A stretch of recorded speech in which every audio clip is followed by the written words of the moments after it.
Sa inyong lahat, bawal magsalita ng hapon. So, good morning everybody mga kabimbi.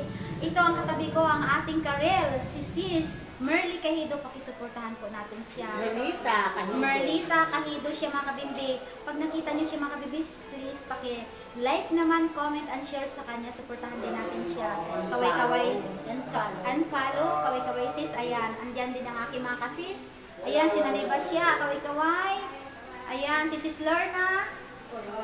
Ay, andito pala si Sis Lorna. And si Ma'am Christina Elias. Ayan. Ayan mga kabimbi. Patapos na naman ang aming duty. Mga kabimbi, patapos na naman ang aming duty. So ngayon, hinintay na lang namin yung aming mga panghapon.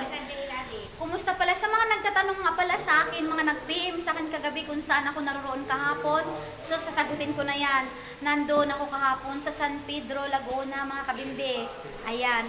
Ang ating pinakapoging hippie, active, napakabait na anak. Kaway-kaway, Kuya Edgar Pastolero. Ayan.